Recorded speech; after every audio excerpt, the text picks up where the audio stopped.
ইমাম গাজালি রহমতুল্লাহি আলাইহি লিখেছেন, যেই যুবক চার ধরনের মেয়েকে বিয়ে করবে, অর্থাৎ এমন চারটা বাজে গুণ, যেই চারটা বাজে গুণের ভেতরে যদি কোনো একটা বাজে গুণ একজন নারীর মাঝে পাওয়া যায় এবং সেই নারী কোনো পুরুষ যদি ভুলেও বিয়ে করে ফেলে, তার জীবনটা জাহান্নাম হতে পারে। এই জন্য আজকে এই চারটা বাজে গুণ আমরা জানবো এবং আমরা যখন বিয়ে করব, যাদের বিয়ে হয় নাই, আমরা বেস্ট লেভেল থেকে ট্রাই করবো এটা জাস্টিফাই করার জন্য যে এই মেয়েটার মাঝে এই বাজে গুণ আছে কিনা। কারণ বিয়েটা জীবনে একবার, এই ক্ষেত্রে যে হেরে যায় তার পুরো জীবনটাই হেরে যায়, আর এই ক্ষেত্রে যে জিতে যায়, যে সফল হয়ে যায়, তার পুরো জীবনটাই বরকতময় করে দেয় একজন। বলেন সবাই, তিনি কে?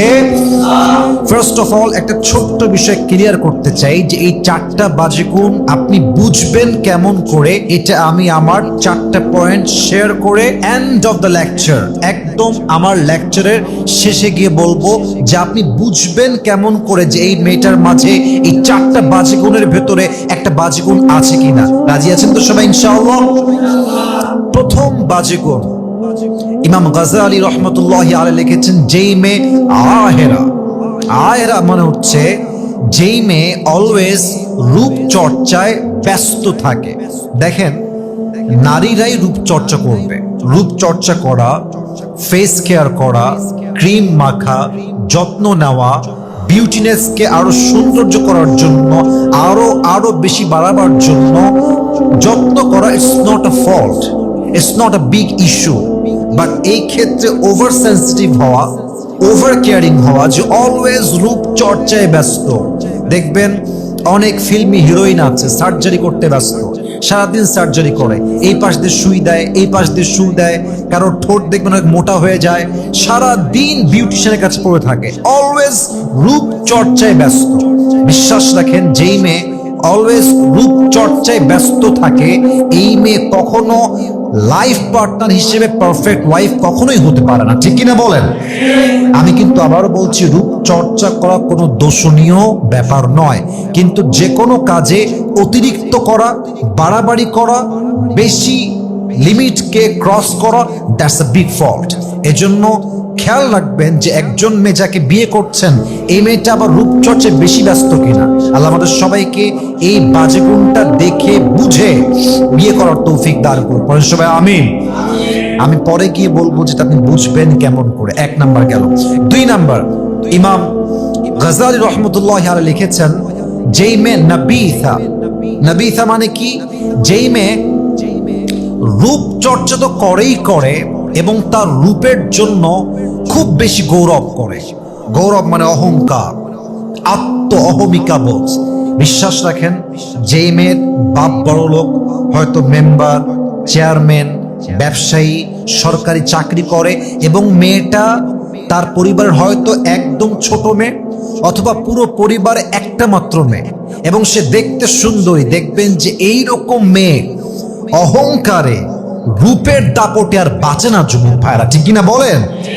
কিন্তু আমি খুব খেয়াল করে দেখেছি, যেই মেয়েরা স্কুল লাইফে, কলেজ লাইফে ক্লাসের সবচেয়ে সুন্দরী মেয়ে ছিল সেই মেয়েটা, পুরো কলেজের সবচেয়ে সুন্দরী মেয়ে ছিল সেই মেয়েটা, যাকে দেখার জন্য যুবকরা অলওয়েজ লাইন ধরে বসে থাকতো। এরকম বেশিরভাগ মেয়ে রূপ নিয়ে অহংকার করত, নিজেকে অনেক বড় মনে করত। এদের ফিউচার কি হয়? যেই মেয়েটা কলেজের সবার কাছে সুন্দরী মেয়ে ছিল, সেই মেয়েটা বিয়ের পরে তার স্বামীর কাছে সবচেয়ে অবহেলিত নারী হিসেবে গ্রহণযোগ্য হয়। ঠিক কিনা বলেন? তার কোনো দাম থাকে না, স্বামীর কাছে তার কোনো মান থাকে না। এটা আল্লাহ তাআলার নেচার। আপনি অহংকার করবেন, আপনাকে আল্লাহ মাটির নিচে দাবাই দিবে। এই জন্য মেহেরবানি করে, যেই মেয়ে রূপ নিয়ে খুব অহংকার করে, তার রূপের যেই আগুন মানে জ্বলে তার ভেতরে, যে আমি কাউকে মানুষ মনে করি না, আমি হলাম সবচেয়ে সুন্দরী, এই অ্যাটিটিউড যেই মেয়ের মাঝে আছে, এই মেয়ে কখনো আপনাকে একজন সুখী পরিবারের নারী হিসেবে যে রোল প্লে করতে হয়, এই রোলটা প্লে করে দেখাতে পারবে। তিন নাম্বার, এমন মেয়ে যেই মেয়েটা মুত্তালিআ। মুত্তালিআ মানে কি? যেই মেয়েটা অলওয়েজ স্বামীকে প্রেশারাইজ করে, প্রেশার ক্রিয়েট করে। মনে করেন বাসায় আসছেন, রাত বাজে 12টা, আপনার বউ আনতে বলেছিল, কয়েকটা বাজারের লিস্ট দিয়েছিল, এখন আপনি 8টা লিস্ট দিয়েছে, 6টা এনেছেন, 2টা মিস হয়ে গেছে। হ্যাঁ, তুমি কেন আনলা না? তুমি কোনো কাজের না, তোমার কোনো যোগ্যতা নাই, হ্যাঁ, তোমাকে যা বলে তার উল্টা করো, তোমাকে তোমাকে বিয়ে করে আমার জীবনটাই জাহান্নাম, প্রেশারাইজ করে, প্রেশার ক্রিয়েট করে।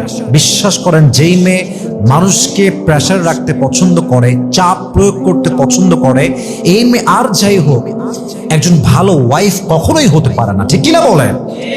4 নাম্বার, এমন মেয়ে যেই মেয়ে মুবারিয়া। মুবারিয়া মানে কি, এটা খুব ভালো করে বুঝবেন। This is my last point that I'm going to share with everyone. It's very important.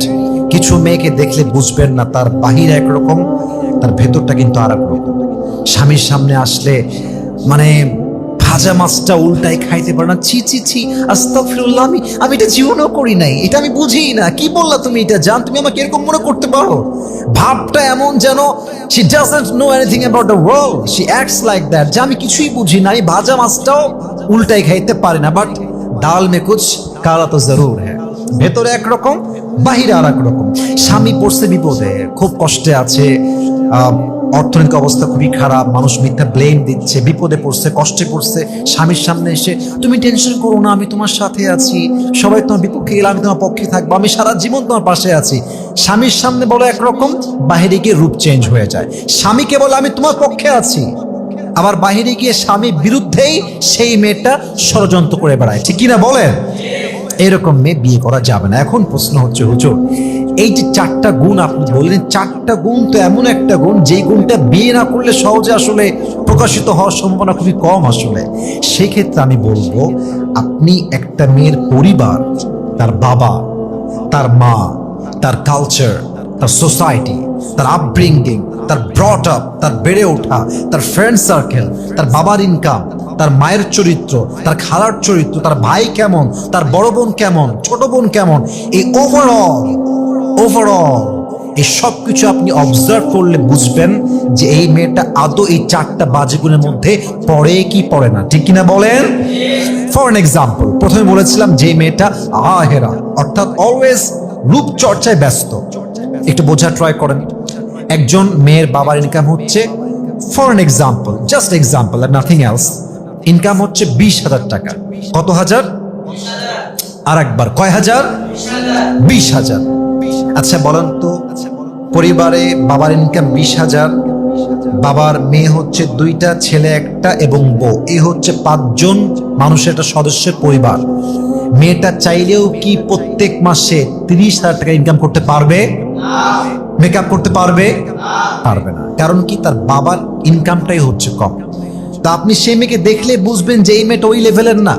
আর একটা মেয়ে যার বাবার মাসের অবৈধ ইনকাম হচ্ছে 10 লাখ টাকা, অবৈধ ইনকাম, বৈধ ইনকাম না, অবৈধ ইনকাম 10 লাখ টাকা, অথবা বৈধ ইনকাম 20 লাখ টাকা, কথার কথা ব্যবসা থেকে আসছে, কিন্তু সেই মেয়েটা যদি বাবার ইনকাম 20 লাখ হয়, সে তো মাসে সর্বনিম্ন 1 লাখ টাকা খরচ করতে পারে কি পারে না?